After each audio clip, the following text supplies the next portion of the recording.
దళితుల సాధికారత కోసం ప్రవేశపెట్టిన దళిత బంధు పథకాన్ని కాంగ్రెస్ ప్రభుత్వం నిర్వీర్యం చేస్తుంది. బీఆర్ఎస్ ప్రభుత్వ హయాంలోనే మంజూరైన దళిత బంధు యూనిట్లను కూడా లబ్ధిదారులకు ఇవ్వడం లేదు. మరోవైపు బ్యాంకు ఖాతాల్లో జమ అయిన డబ్బులను ఫ్రీజ్ చేసింది.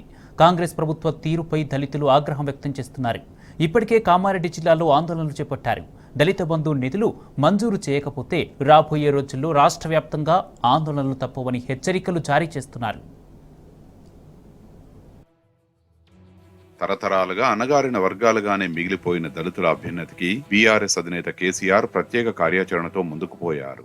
బీఆర్ఎస్ ప్రభుత్వ హయాంలో దళిత బంధు పథకాన్ని ప్రవేశపెట్టి ఆర్థిక తోడ్పాటు అందించారు. ఒకవైపు రిజర్వేషన్లతో ఉద్యోగాలు కల్పిస్తూనే మరోవైపు దళిత బంధుతో వ్యాపార వాణిజ్య రంగాల్లోనూ దళితులు రాణించేలా ప్రోత్సాహం అందించారు. చరిత్రలో ఎన్నడూ లేని విధంగా ఎవ్వరూ చేయని విధంగా 10 లక్షల రూపాయలను ఆర్థికంగా అందజేసి అండగా నిలిచారు. ఉన్నతమైన లక్ష్యాలతో జీవితంలో రాణించాలనుకున్న దళితులకు నేనున్నానంటూ భుజం తట్టారు. ఎలాంటి షరతులు లేకుండా పెద్దెత్తున ఆర్థిక సాయం చేసి వ్యాపారంలో రాణించేలా మార్గనిర్దేశనం చేశారు. గత ప్రభుత్వ హయాంలో ఎంతో మంది దళిత బంధుతో లబ్ధి పొంది వ్యాపారంలో రాణిస్తున్నారు. మరికొందరికి దళిత బంధు యూనిట్లు మంజూరైనా ప్రభుత్వం మారడంతో లబ్ధిదారుల కళ కలగానే మిగిలిపోయింది.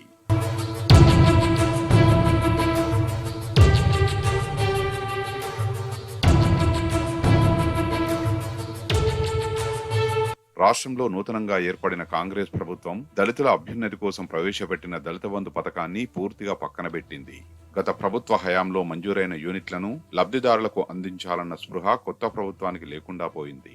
నిజానికి రాష్ట్రంలో దళిత బంధు పథకాన్ని నిర్వీర్యం చేసి పూర్తిగా రూపుమార్చే కుట్ర జరుగుతుందన్న అనుమానాలు వ్యక్తమవుతున్నాయి. ఒక్క కామారెడ్డి జిల్లాలోనే వందలాది దళిత బంధు యూనిట్లు మంజూరై ఉన్నా ఇప్పటికీ వాటిని లబ్ధిదారులకు అందించే ఏర్పాట్లు జరుగుతలేవు.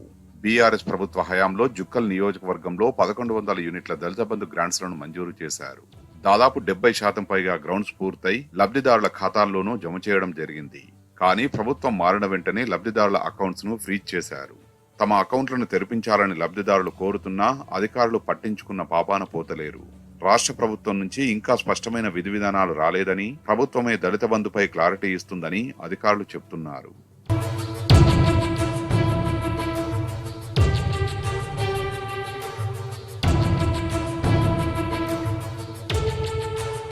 కాంగ్రెస్ ప్రభుత్వ తీరుపై దళిత బంధు లబ్ధిదారులు ఆందోళన వ్యక్తం చేస్తున్నారు. నిజానికి దళితుల సాధికారత కోసం కేసీఆర్ ప్రభుత్వం ఈ పథకాన్ని ప్రవేశపెట్టింది. ఒక్కో కుటుంబానికి ఆర్థికంగా లక్షల రూపాయలు సాయం చేసింది. స్వయం ఉపాధి, పరిశ్రమలు, ఇతర వ్యాపారాలు నిర్వహించుకునేలా ప్రోత్సహించింది. కామారెడ్డి జిల్లాలోని నిజాం సాగర్ ను పైలట్ మండలంగా ఎంపిక చేసింది. తొలి విడతలోనే 1298 మంది దళిత కుటుంబాలకు 10 లక్షల రూపాయల చొప్పున అందజేశారు.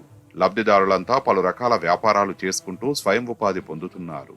ఇక రెండో విడతలో 238 మంది లబ్ధిదారుల్లో గత బీఆర్ఎస్ ప్రభుత్వ హయాంలోనే 208 కుటుంబాలకు డబ్బులు విడుదలయ్యాయి.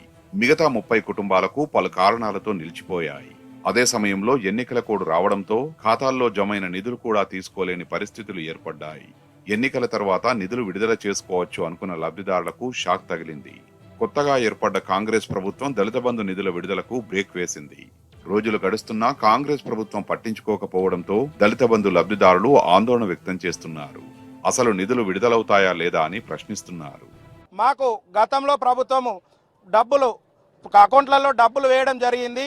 దళిత బంధు స్కీమ్లను ఎంపిక చేయడం జరిగింది. ఎంపిక చేసినటువంటి దళిత బంధు యూనిట్లను కూడా కార్పొరేషన్ ద్వారా వాళ్ళు కన్ఫర్మేషన్ కూడా చేసుకున్నారు. చేసుకున్న తర్వాత మనకు అకౌంట్లలో కొంత మేరకు డబ్బులు కూడా జమ కావడం జరిగింది.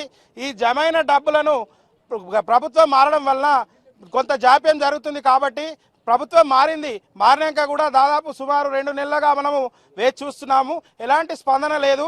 గతంలో కూడా కలెక్టర్ గారికి రిప్రజెంటేషన్ ఇచ్చినాము. ఆ మేరకు కూడా ఎలాంటి స్పందన లేదు. కాంగ్రెస్ ప్రభుత్వం అసలు నిధుల విడుదలను ఎందుకు నిలిపివేసిందంటున్నారు దళిత బంధు లబ్ధిదారులు. అసలు బ్యాంకు ఖాతాలు ఫ్రీజ్ చేయడం ఏంటని ప్రశ్నిస్తున్నారు. రెండో విడత మంజూరైన దళిత బంధు నిధుల్ని వెంటనే విడుదల చేయాలని పలుచోట్ల దళితులు ఆందోళనలు చేపడుతున్నారు. అంబేద్కర్ యువజన సంఘం ఆధ్వర్యంలో కామారెడ్డి కలెక్టరేట్ ఎదుట లబ్ధిదారులు ధర్నా చేపట్టారు. ఎన్నికల తర్వాత నిధులు విడుదల చేయాల్సి ఉన్నా ప్రభుత్వం స్పందించకపోవడంపై ఆవేదన వ్యక్తం చేస్తున్నారు. కాంగ్రెస్ పార్టీ కావాలనే దళితులపై కక్షగట్టి ఇలా చేస్తుందని ఆగ్రహం వ్యక్తం చేస్తున్నారు. కామారెడ్డి జిల్లాలో 4 నియోజకవర్గాల్లో ఒక్కొక్క నియోజకవర్గానికి 1100 యూనిట్ల చొప్పున దళిత బంధు లబ్ధిదారులందరినీ సెలెక్ట్ చేయడం జరిగింది. ఈ దళిత బంధు లబ్ధిదారుల సెలెక్ట్ అనేది గ్రామ స్థాయిలలో కార్యదర్శి నుండి మండల అధికారుల ద్వారా సెలెక్ట్ అయ్యి కలెక్టర్ ఆఫీస్కి పంపించడం జరిగింది. ప్రతి అకౌంట్లో కూడా ఒక్కొక్కరికి డబ్బులు కూడా జమ చేయడం జరిగింది.